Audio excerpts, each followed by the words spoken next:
Hi friends, ఏంటి cake చేశాను అనుకుంటున్నారా? లేదండి, ఇది గుజరాతీ స్టైల్లో డోక్లా కమాన్ అంటారు. ఇది పిల్లలు చాలా ఇష్టంగా తింటారు. ఒకసారి ట్రై చేసి చూడండి, చాలా బాగుంటుంది. దీని టేస్ట్ అయితే దీన్ని స్వీట్గా చేస్తారు, కొంచెం స్పైసీగా కూడా చేస్తారు. నేనైతే ఇవాళ అయితే స్పైసీగా చేశాను. మహారాష్ట్ర స్టేట్లో, గుజరాతీ స్టేట్లో కానీ దీన్ని అయితే చాలా ఇష్టంగా తింటారండి. ఇది ఎక్కడ మీకు తెలుసు అనుకుంటారా? నాకు తెలుసు అండి ఈ రెసిపీ అనేది. నేను కూడా చాలాసార్లు తిన్నాను. దీని టేస్ట్ అయితే సూపర్గా ఉంటుంది. కిడ్స్ అనే వాళ్ళు కార్టూన్ ఛానల్లో చూసినప్పుడు కూడా మీకు అందులో కమానా డోక్లా అనే పేరు కూడా వస్తుంది. ఇప్పుడు దీన్ని ఎలా ప్రిపేర్ చేయాలో చూద్దాము. ఫస్ట్ ఆఫ్ ఆల్ దీనికోసం అయితే 1 కప్ అయితే శనగపిండి అనేది తీసుకున్నానండి దీనికోసం నేను. అలాగే దీంట్లోకి 2 టేబుల్ స్పూన్ సూజీ రవ్వ, మనం ఉప్మా చేసుకుంటాము చూడండి, దాన్ని కూడా 2 టేబుల్ స్పూన్ అనేది వేస్తున్నాను. ఎందుకంటే అక్కడక్కడ తింటుంటే ఆ రవ్వ అనేది తగులుతుంటే బాగుంటుంది. అలాగే రుచికి సరిపడినంత ఉప్పు, లైట్గా పసుపు, అలాగే 2 టేబుల్ స్పూన్ ఆయిల్. ఈ రెసిపీ ప్రిపేర్ చేయడానికి చాలామంది ఈనో శాసెట్ వాడుతున్నారు, కానీ ఇక్కడైతే నేను పెరుగు యూజ్ చేసి వాడుతున్నానండి. ఇంకోసారి మీకు ఈనోతో ఎలా ట్రై చేసి చెప్పాలో అయితే నేనైతే చూపిస్తాను వీడియోలో. ఇప్పుడు మాత్రం పెరుగుతో యూజ్ చేస్తున్నాను. చూసారు కదా, అదే పెరుగు కప్పులో కొన్ని వాటర్ని తీసేసుకుని అయితే ఇదైతే మనమైతే అచ్చం దోశ బ్యాటరీలా అయితే కలుపుకోవాలి, చాలా లూజ్గా. మనం ఎంత బాగా కలుపుకుంటే మనకి డోక్లా కమాన్ అనేది అంత హఫీగా వస్తుందండి. చూసారు కదా, ఒకటే డైరెక్షన్లో కొంచెం స్పీడ్గా తిప్పుతూ ఉంటే అందులో హెయిర్ అనేది ఫామ్ అవుతుంది. కాబట్టి ఈ కన్సిస్టెన్సీ వస్తే సరిపోతుంది. ఇప్పుడు ఈ రెసిపీ మనకైతే మన లోకల్లో అయితే దొరకట్లే, కానీ హైదరాబాద్లో అయితే దొరుకుతుందండి. ఇప్పుడు దీంట్లోకి అయితే 1/2 టీ స్పూన్ అయితే నిమ్మరసం అనేది పిండుతున్నాను. మంచిగా ఫ్లఫీగా రావడం కోసం అయితే దీని టేస్ట్ అనేది చాలా బాగా వస్తుంది కదా. ఇలా చేసుకున్న దాన్ని అయితే ఫస్ట్ మనమైతే దీన్ని పక్కన పెట్టేసుకోవాలి ఒక 5 మినిట్స్. నెక్స్ట్ మనం డోక్లా కమాన్ చేసుకోవడానికి అయితే ఈ ప్లేట్ నేనైతే ఇలాంటివి తీసుకుంటున్నాను. ఒకవేళ మీ దగ్గర కేక్ మౌల్డ్స్ ఉంటే అందులో అయినా వేసుకోవచ్చు, నా దగ్గర లేదు కాబట్టి నేనైతే ఇలాంటి ప్లేట్ అనేది తీసుకుంటున్నాను. దాంట్లోకి ఒక 2 టేబుల్ స్పూన్ అయితే ఆయిల్ అనేది వేసేసుకొని మొత్తం స్ప్రెడ్ చేసుకోవాలి. అంచులో కూడా బాగా రుద్దుకోవాలండి. మనకి ఆ పిండి అనేది అలా పోసినప్పుడు దానికి అతుక్కోకుండా బాగా వస్తుంది.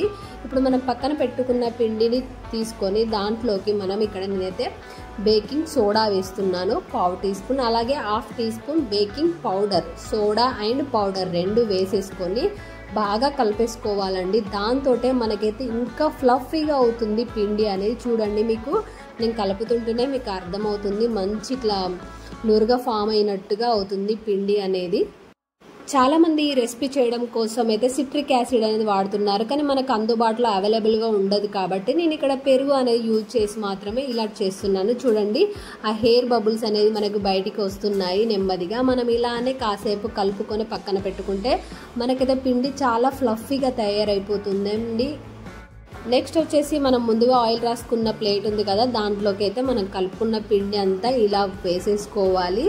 ఇక్కడ ఏంటంటే పిండి అనేది బాగా లూజ్గా ఉండద్దు, బాగా టైట్గా ఉండద్దండి. ఇప్పుడు ఆ పిండిని అంతా ప్లేట్కి ఈవెన్గా చేసుకున్నాక తర్వాతకి ఒక్కసారి అయితే ట్యాప్ చేసుకోవాలి.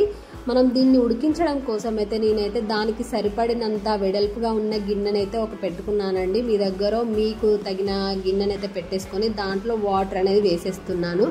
ఇప్పుడు ఈ ప్లేట్ ఎలా పెడతాను అనుకుంటే, ఇక్కడ నేను ఒక చిన్న బౌల్ అనేది ఆ నీళ్ళలో పెట్టేసి దాంట్లో కూడా వాటర్ అనేది ఫిల్అప్ చేసి అయితే పెట్టేశాను. ఇప్పుడు నీళ్లు కూడా మనకైతే బాగా మరిగిపోయాయి కాబట్టి మనం ప్లేట్ అనేది తీసేసి అయితే దాని మీద పెట్టేసాను. చూసారు కదా, బరాబర్ సెట్ అయిపోయింది దానికైతే.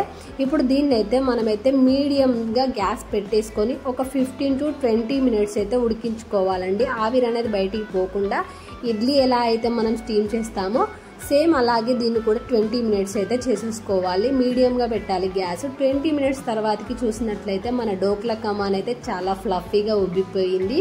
చూసారు కదా, ఇది ఇప్పుడు మనకు పర్ఫెక్ట్గా ఉడికిపోయిందో తెలుసుకోవడానికి అయితే ఒక చాక్ తీసుకుని అయితే దాంట్లో అయితే నొక్కి చూస్తే చూడండి, చాక్ అయితే మనకి పిండి తడిగా ఉన్నట్టయితే ఎక్కడ అంటుకోలేదు, కరెక్ట్గా ఉంది. అంటే చక్కగా మనకైతే ఈ డోక్లా కమాన్ అనేది ఉడికిపోయింది.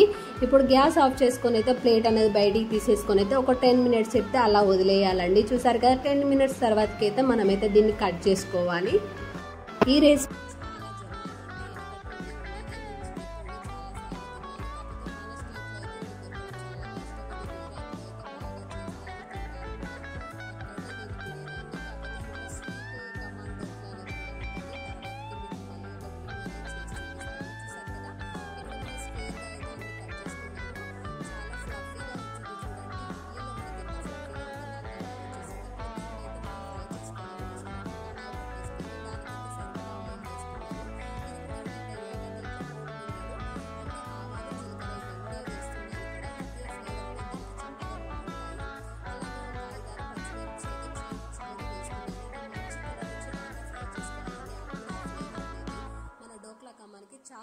పడుతుంది, బాగుంటుంది. ఆ ఫ్లేవర్ తోటే మనకి ఇంత తినాలి అనిపిస్తుంది. నెక్స్ట్ వచ్చేసి దీంట్లోకి అయితే కరివేపాకు కూడా వేస్తున్నాను. కొంచెం మరింతగా వేసుకుంటే చాలా బాగుంటుంది ఫ్లేవర్ అనేది. స్పైసీగా ఆ కరకరలాడుతూ కరివేపాకు దాంట్లో పెట్టుకొని తింటుంటే సూపర్గా ఉంటుంది. ఇప్పుడు ముందుగా కట్ చేసుకున్న మన డోక్లా కమాన్ ఉంది కదా, దాన్ని కూడా ఈ పోపులో వేస్తున్నాను. మీరు అనుకోవచ్చు పసుపు వేసారంటే, లేదండి, ఇక్కడ పసుపు అనేది అస్సలు యాడ్ చేయట్లేదు, జస్ట్ పోపు అంతే. ఇక ఇంతకు మించి ఏం చేసేది లేదు. ఇదే మీరు స్వీట్ కమాన్ చేసుకోవాలంటే ఇందులో షుగర్ యాడ్ చేయాలి, వాటర్ యాడ్ చేయాలి, పెద్ద ప్రాసెస్ ఉంది. అది నెక్స్ట్ వీడియోలో మనం ఎలా చేయాలని చెప్పేసి అయితే నేను ఇంకో వీడియో చేసి పెడతాను. మీకు కావాలనుకుంటే కామెంట్ చేయండి.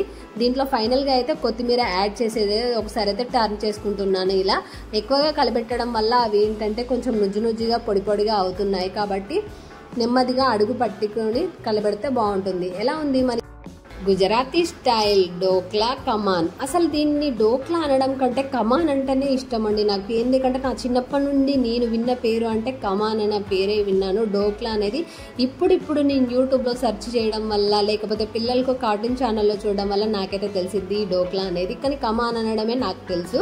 ఎలా ఉంది మరి మన రెసిపీ అయితే నచ్చిందా? మరి ఆలస్యం చేయకుండా ట్రై చేసి చూడండి. మన వీడియోకి అయితే ఒక లైక్ చేయండి. కొత్త వాళ్ళు చూసినట్లయితే మన ఛానల్ని అయితే తప్పకుండా సబ్స్క్రైబ్ చేయండి. మీకు ఏమైనా డౌట్స్ ఉంటే కామెంట్ బాక్స్లో అడగండి, కంపల్సరీగా రిప్లై అనేది పెడతాను.